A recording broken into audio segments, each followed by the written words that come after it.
Me. I'm Nirmal Raj. I was told by my Muslim friends that God created us to worship Him. And those people who are worshipping Him, they'll go to heaven, and those who are not worshipping Him, they'll be passed into the hell. And my doubt is that our whole purpose of life is only to worship God? Or do our life have some other purpose? And if so, what is the actual purpose of our life?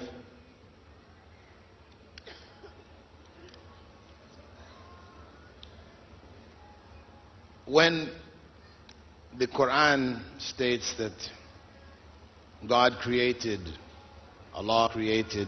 human beings and the spirit world we know as the jinn solely for worshipping Him, that means that for Muslims, according to Muslim belief, that is the essential purpose of life, to worship God. But we have to ask ourselves, what do we mean by worship?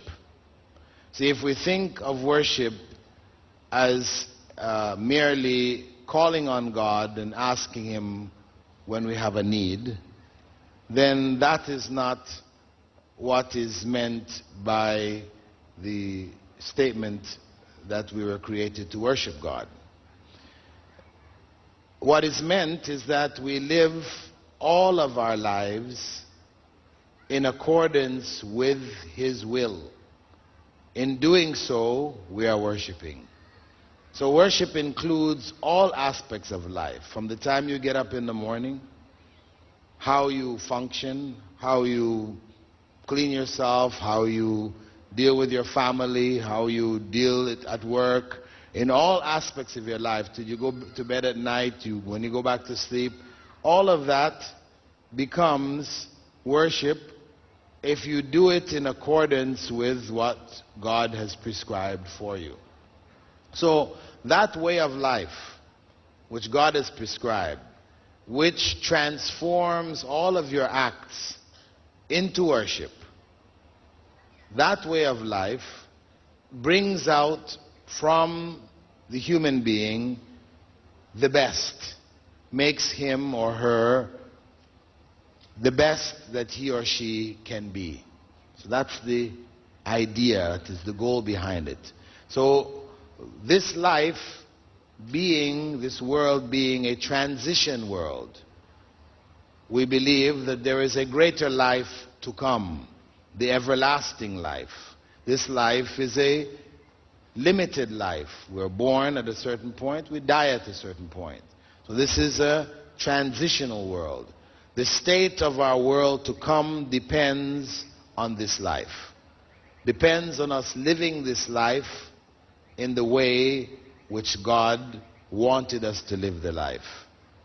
If we do so, we earn the better life in the life to come. If we don't, then we lose that. So worship enables us to achieve the goal of this life, or the purpose of the life that we're living. Is that clear? You have a follow-up on it? Go ahead. I'm satisfied with your answer. But one doubt is, what does He expect out of us? Why should He create such a test to us? The issue of what does He expect of us, that is the religion, that is the way of life which He has prescribed for us. That's what He expects of us, to live to our utmost potential in good and in goodness and in righteousness. That is what is expected of us. Why did He create us and expect that of us? He is the creator. Being the creator, He created.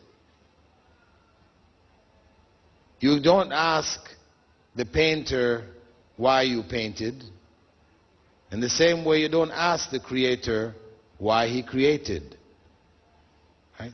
There's a point of questioning where we accept, well, this is one of the attributes of the one God who rules this world. He is the creator, and he created us. He chose this life for us because it was what was best for us. Those who follow his instructions and do what is required, then this life becomes, in fact, best for us. Those who follow a life of their own choice, enjoy here, disregard the instructions of God, then this life will be a source of torment for us in the next. Yes. Can I ask a question? Can I ask a rhetorical question?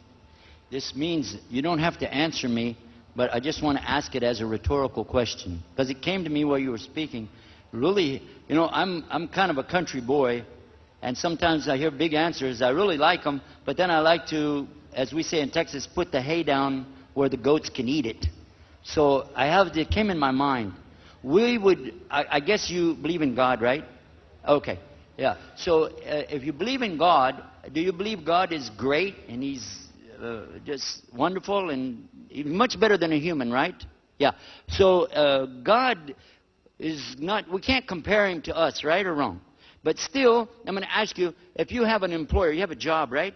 You have a job? Well, I hope you get one. Okay? But anyway, if you have a job, right, you have an employer. God is much bigger as the owner of the universe than your employer is of the business, right? Right? But if I'm working in a company, I can't imagine I would ever go to my employer and say, why did you hire me? That'd be a real dumb question. And likewise, if I'm not going to compare the Creator to my employer, I would never ask Allah, why did you create me? But yet He gave us the answer, even though He said, I only have this purpose for you. And that is that you spend your way of life according to my commandments, what I've said for you.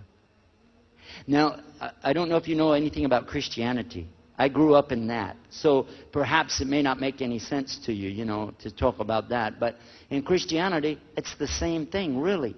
That you can't go to heaven unless you follow the commandments of Allah. Perhaps your religion has some rules too. And if you don't follow those, you can get in trouble. Am I right? So likewise, here's the same thing. He's saying, by doing what I ask you to do, that's the right life. Following that is all considered worship. For the Muslim, even when I go to my wife for intimate relation, I'm getting reward from Allah.